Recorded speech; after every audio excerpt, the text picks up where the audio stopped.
Hi friends, मैं नीरज पांडे। आप देख रहे हैं यूट्यूब चैनल नीरज विद मैं जीएस। आप सभी मित्रों का इस चैनल के माध्यम से मैं हार्दिक स्वागत एवं अभिनंदन करता हूं। साथ में आज मैं चर्चा करने वाला हूं जिस टॉपिक पर, वो टॉपिक स्किप न करें, क्योंकि आपको इन योजनाओं के बारे में परीक्षाओं भी पूछा जा सकता है। देखिए क्या है कि आज मैं चर्चा करूंगा माननीय प्रधानमंत्री नरेंद्र मोदी द्वारा 2014 से लेकर अभी तक जो प्रमुख योजनाएं हैं उनको लॉन्च किया गया है, उसका क्या प्रभाव आपके जीवन पे पड़ा, कैसे करा, कौन कौन सी योजनाएं हैं, उन सबको आपके सम्मुख रखूंगा। इनकी विकास योजनाओं को बताऊंगा और साथ में मैं वहाँ भी थोड़ा सा बताऊंगा जहाँ पर ये कहीं न कहीं चुप रहे या कहीं न कहीं उन चीज़ों पर ध्यान नहीं दिए, क्योंकि विकास के साथ साथ जो नुकसान हो रहा है उस पर भी चर्चा करना हमारा ही दायित्व होता है।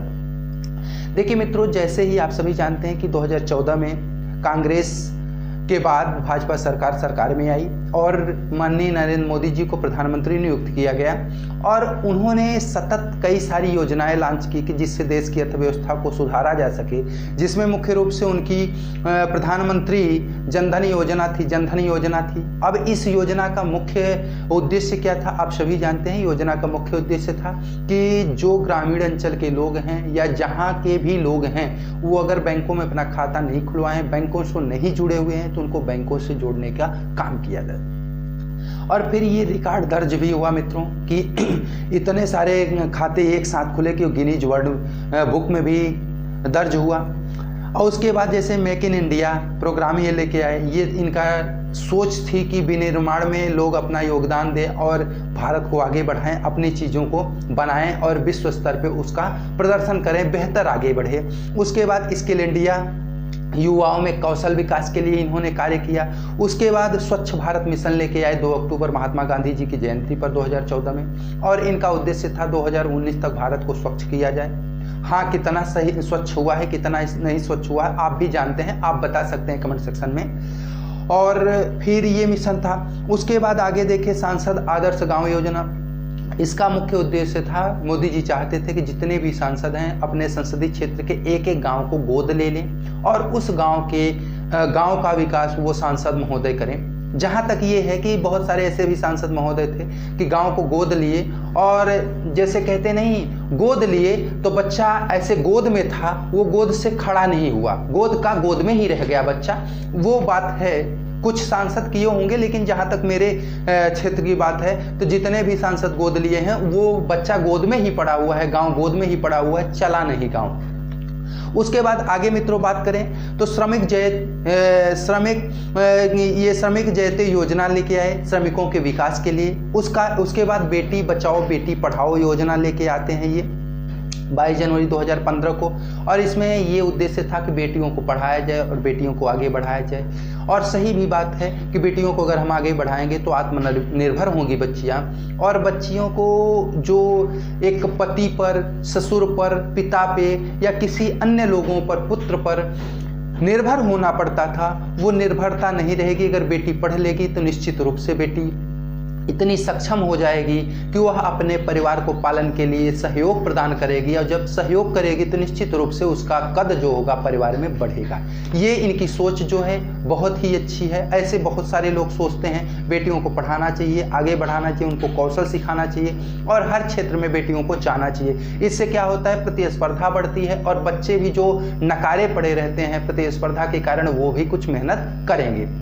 उसके बाद आगे मित्रों हृदय योजना का आशय ये था कि जो विश्व विरासत की चीज़ें हैं, विश्व विरासत स्थलों को क्या किया जाए, संरक्षित किया जाए, उन शहरों का विकास किया जाए। अगला जो था प्रधानमंत्री मुद्रा योजना। इसके तहत मित्रों क्या था कि 50,000 से लेकर के 10 लाख तक ऋण दिया जाएगा छोटे कारोबारियों को, और वो एक नई कंपनी बना सकते हैं, कोई नया चीज़ कर सकते हैं, रोजगार कर सकते हैं। उसका अगला योजना अगर देखें हम तो उजाला योजना के तहत ये था कि जो सूर्या बल्ब 100 वाट का हम लगाते हैं, 200 वाट का लगाते हैं, उससे बिजली की खपत बहुत ज़्यादा होती है मित्रों।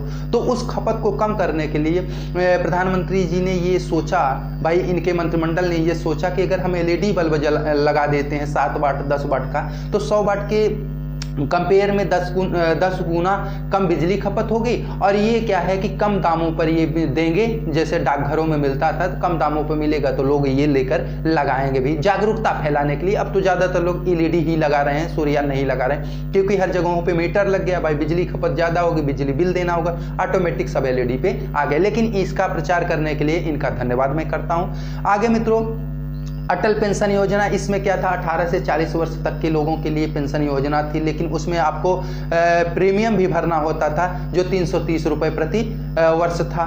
उसके बाद पीएम सुरक्षा बीमा योजना, इसमें भी यही था कि 18 से 70 वर्ष के लिए था, इसमें 12 रुपये प्रति वर्ष भरने होते थे। उसके बाद आगे अगर बात करें स्मार्ट सिटी योजना, स्मार्ट सिटी योजना में क्या है, बहुत सारी सिटियों को क्या करना था, स्मार्ट बनाने की योजना थी, वो उस पर कार्य चल भी रहा है, बहुत सारी स्मार्ट दिख भी रही हैं। उसके बाद अमृत योजना, अब इसमें अमृत योजना कहाँ से ये था मित्रों कि जो छोटे शहर थे, 10 कह सकते हैं 1 लाख आबादी से ज़्यादा, 1 लाख आबादी वाले से ज़्यादा शहरों को क्या किया जाए, ऐसे शहर को चिन्हित करके 5000 शहरों को क्या किया जाए, इनकी विकास को बढ़ाया जाए, इनकी आधारभूत सुविधाओं को आगे बढ़ाया जाए, ये योजनाएं इनकी थी। उसके बाद आगे देखें डिजिटल योजना, डिजिटल इंडिया योजना थी। इसके तहत क्या था कि कोशिश ये थी कि सारी चीज़ें डिजिटल हो जाए, पेपर वर्क कम हो जाए। और ये आप देखे हैं कि सदन में भी पेपर वर्क कम होने लगा है। उसके बाद बहुत सारी चीज़ें डिजिटल हो गई, जैसे आप फ़ोन पे यूपीआई करते हैं, आप कहीं पैसे लेके अब नहीं जाते हैं, सीधे मोबाइल से ट्रांसफ़र कर लेते हैं आप। और भी चीज़ें देख रहे हैं डिजिटल हो गई, यहाँ तक मार्केटिंग भी डिजिटल हो गई है, आप ऑनलाइन मार्केटिंग कर सकते हैं। तो ये सब चीज़ें क्या है कि विकास हुआ है, इससे आपका कार्य और आगे बढ़ा है, देश को गति मिली है इससे। उसके बाद आगे देखें डिजिटल स्वर्ण मौद्रिक योजना, इसमें क्या था कि जो आप घरों पे सोना रखे हुए हैं या कहीं रखे हुए हैं तो उसका यूज आप उसको विकास कार्य में लगा सकते हैं। उसके बाद स्टार्टअप इंडिया, इसमें क्या था, नए उद्यमों को बढ़ावा देना था। फिर उसके बाद सेतु भारत योजना था। सेतु भारत योजना आप देखते थे कि जैसे रेलवे क्रॉसिंगों पे बहुत जगहों पे क्या होता था कि फटका बना हुआ था, गेट बना होता था, मतलब छोटा सा ऐसे उसमें वो लगा देते थे, डंडा लगा देते थे या तो राड लगा देते थे। इससे क्या होता, गाड़ियाँ इस पार उस पार नहीं आती थी, ट्रेन निकल जाती थी फिर जाती थी। लेकिन लोग ऐसा करते थे कि जल्दबाजी में निकलने की कोशिश करते और बहुत बार दुर्घटना हो जाती थी। तो इसको मद्देनजर रखते हुए इन्होंने क्या किया कि सेतु योजना लेके आया कि जहाँ पर भी रेलवे क्रॉसिंग होगी वहाँ तो या तो अंडर ब्रिज बनेगा या ओवर ब्रिज बनेगा। अगर रेल जा रही है तो उसके नीचे से ब्रिज बना दीजिए या ऊपर से ब्रिज बना दीजिए, जिससे दुर्घटनाएं न हो, न तो लोगों का आवागमन बाधित हो, न ट्रेन का आवागमन बाधित हो और न लोगों को जन धन की नुकसानी हो। क्योंकि गाड़ी वगैरह फंस जाती थी, गाड़ी भी नुकसान हुई, और व्यक्ति फंस गया तो व्यक्ति का भी नुकसान। भाई व्यक्ति तो वापस आ ही नहीं सकता, गाड़ी तो आ भी सकती है। तो इसको ये सोच मैं कहता हूँ बहुत अच्छी सोच है, जिससे क्या है लोगों के प्रति इनका समर्पण दिखता है। उसके बाद आगे देखें मित्रों स्टैंड अप योजना।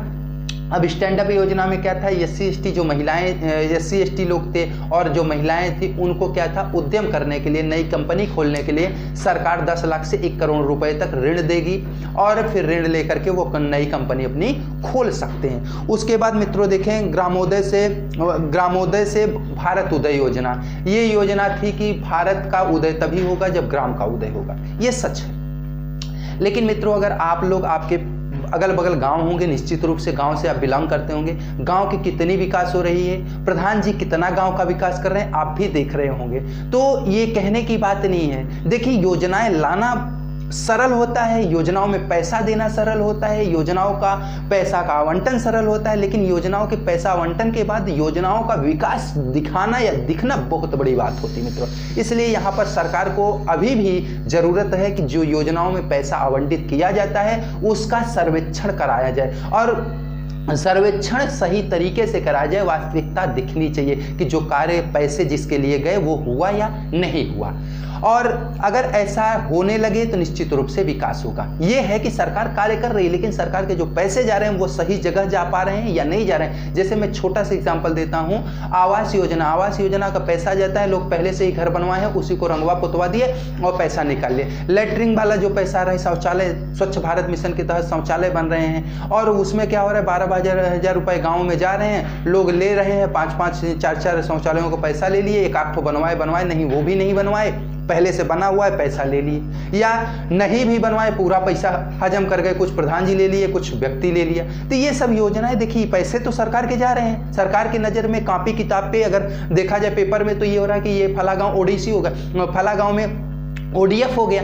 अब लेकिन हुआ कहाँ, वास्तविकता तो नहीं है। आज भी लोग बाहर शौच जा रहे हैं, रोडों पे गंदगियां फैला रहे हैं, ऐसा क्यों? तो ये सब चीज़ें देखिए क्या है कि सरकार अगर पैसे दे रही, पैसे के जिम्मेदार है देने के, तो उसके सर्वेक्षण का भी जिम्मेदार सरकार ही होगी। उसको जांच पड़ताल करे और वास्तविकता देखे। अगर 2-4 के साथ कार्रवाइयाँ हो जाएंगी तो अगला ये गलत कार्य करने के लिए नहीं सोचेगा। उसके बाद मित्रों देखें, PM उज्ज्वला योजना, जैसे इसके तहत क्या था कि महिलाओं को गैस सिलेंडर बांटे गए, और गैस सिलेंडर बांटे गए, ये अच्छाई है कि महिलाओं को ये तर्क दिया गया, महिलाओं मतलब कि धुएं में काम करती थी, ठीक है, लेकिन इतना ज़्यादा दाम बढ़ा दिया जाए LPG का ना कि महिलाएं धुएं में काम करने के लिए मजबूर भी हो जाएं। उसके बाद आगे देखा जाए नमामि गंगे योजना, तो इससे गंगा माँ को स्वच्छ करने की योजना थी और ये योजना एक हद तक फलीभूत भी हुई है। उसके बाद PM किसान सम्मान निधि योजना, ये था कि किसानों को 6,000 रुपये अगर वार्षिक दिया जाएगा तो इनके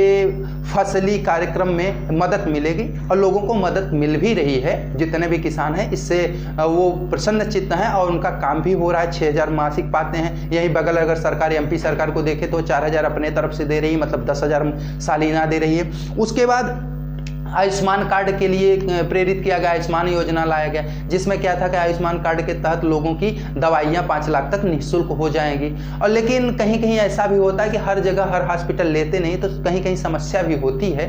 लेकिन ये सरकार की योजनाएं हैं और सरकार इस प्रकार से लोगों के लिए, देश के लिए कार्य कर रही है।